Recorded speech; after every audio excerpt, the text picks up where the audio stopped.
da função do pedagogo é tão incoerente quando a gente pensa vinculada a uma dimensão meramente tecnicista, né? Vocês devem ter visto aí, devem ter discutido que no Brasil, na década de 70, né, essa era uma vertente muito forte, né?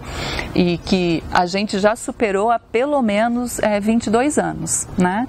Primeiro porque a LDB de 96, ela traz muitos elementos para nós pensarmos, né, na superação dessa visão tecnicista e mesmo nessa divisão das funções, né, quando a gente pensa nos profissionais que atuam dentro das instituições educacionais. E depois nós temos duas outras legislações específicas, né, que tangem a formação, que são as diretrizes do curso de pedagogia de 2006, né, e agora em 2015, eu não sei se vocês têm conhecimento, mas imagino que sim, foi aprovado também pelo Conselho Nacional de Educação novas diretrizes curriculares que tratam da formação inicial e continuada dos profissionais do magistério, da educação básica, né? E essas novas diretrizes, inclusive, elas avançam em relação às diretrizes de 2006, porque elas vão tratar de todas as licenciaturas que formam profissionais para atuar no magistério, né? O que para nós, vejam que não se trata mais só de não dividir função de pedagogo e de docente, é não dividir função docente em todo e qualquer nível da educação básica, né? Reconhecer que mesmo aqueles que são das áreas específicas de conhecimento, né, também precisam ter componentes de formação que superem a dimensão técnica, né? Então a gente está falando aqui de uma visão que é uma visão unitária, né, e mais abrangente, mais orgânica, né, desse processo formativo, né? Então, em relação à LDB, eu acho que vale a pena, e aqui eu até quero nessa conversa com vocês pensar assim, que construção de argumentos é possível, né? No sentido também de a gente rechaçar esse posicionamento de que a função do pedagogo é técnica, né? Eu acho que é necessário construir um argumento nesse sentido contrário. Eu digo que eu até me sinto constrangida de ter que vir aqui dizer para vocês que a atuação do pedagogo é pedagógica, né? Chega a ser, né?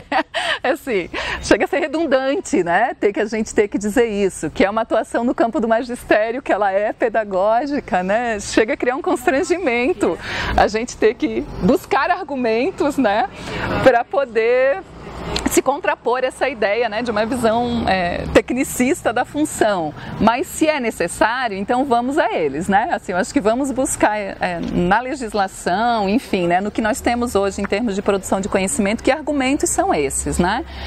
Eu acho que um primeiro argumento está sediado lá, de fato, na LDB de 96, né? Quando lá no artigo 61, né, na parte que trata dos profissionais da educação, ela vai definir como profissionais tanto os professores, né, habilitados, seja nível médio ou seja ensino superior, né, para atuar especificamente aí nas etapas da educação básica, assim como também os profissionais que atuam no âmbito da administração, planejamento, supervisão, inspeção e orientação educacional, né? Ou seja, os profissionais que atuam no âmbito do que nós aqui denominamos como pedagogos e pedagogas, né? Então, a LDB, lá no seu artigo 61, vai dizer: esses são todos profissionais da educação que necessitam de uma formação específica pedagógica, né? Então, a LDB já vai fazer essa definição. E especificamente no caso dos pedagogos, né, no artigo 64, ela apresenta uma exigência de uma formação no âmbito de graduação em pedagogia ou pós-graduação com habilitação específica, né? E aqui eu acho que tem uma questão para nós pensarmos, que é como se dá também a seleção e a contratação dos pedagogos e pedagogas aqui no município, né? Eu até tentei achar os editais de concurso, né, para tentar recuperar o que se determina lá como função e exigência de formação, né? Que eu acho importante também a gente resgatar esses elementos aí, né? Desde a seleção dos pedagogos até a forma de contratação e atribuição das funções, né? Porque eles também vão nos revelar sobre que lugar esse profissional ocupa, né? Mas vejam que especificamente na LDB, até em relação aos professores, os pedagogos aqui têm um nível de exigência de formação pedagógica inclusive mais elevado quando a gente vai na lei, né? Porque para os professores a LDB, ela até aceita, né? Ela torna possível a gente aceitar a formação em nível médio. Para Para os pedagogos, não. Né? Ela determina que essa formação tem que ser no ensino superior ou pós-graduação. Né? Ou seja, ela tem um nível de exigência ainda mais elevado quando se trata especificamente dessa função. Né? Eu acho que essa é uma questão importante para a gente pensar. Né? Bom, nas diretrizes então do curso de Pedagogia de 2006 e essa das licenciaturas de 2015, que eu disse para vocês, que é mais recente, né? Aparece aí a reafirmação desse caráter orgânico da formação e vejam que na de 2006 a gente tem uma ideia interessante a ser discutida, que é criticada por alguns, mas por outros é valorizada, né? E se a gente conseguisse ter bons cursos de pedagogia, eu acho que ela é interessante, que é a ideia de a gente não trabalhar mais com as habilitações, né? Então, não sei aqui se alguém fez pedagogia há anos idos, né? E vai lembrar, né? A minha pedagogia foi assim, a gente entrava no curso de pedagogia e fazia uma habilitação específica, né? Educação especial, administração escolar, orientação educacional, supervisão educacional, né? Cada um lá, educação infantil, que foi a minha, né? Ou educação especial, supervisão, enfim, tinha uma habilitação. Então o curso, ele tinha uma base, digamos, que era uma base comum, e mais ao final você optava por uma habilitação específica, né? As diretrizes de 2006, elas vão instituir a superação da ideia das habilitaçõis, né? E vão dizer, olha, o curso precisa formar o pedagogo unitário. Né? Essa é a denominação que as diretrizes de 2006 trazem. O que isso quer dizer?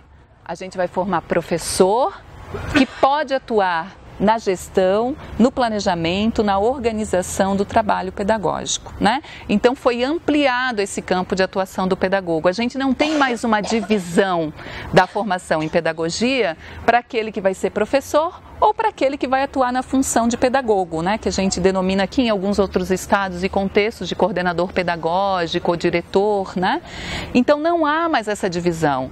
Portanto, se a gente atribuísse ao pedagogo uma função técnica, nós também o deveríamos atribuir ao professor, que vai sair do mesmo curso com a mesma formação. Então é incabível atribuir a esse profissional essa dimensão técnica, porque ele tem uma formação que vem numa mesma proposta, no mesmo projeto pedagógico, né, que o do professor e que, portanto, né, não está centrado apenas em tarefas que a gente poderia denominar como técnicas, né?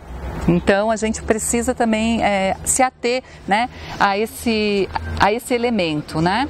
E nas diretrizes de 2015, então, né, está muito explícito, né, que os profissionais do magistério da educação básica são aqueles que exercem as atividades de docência e demais atividades pedagógicas, né?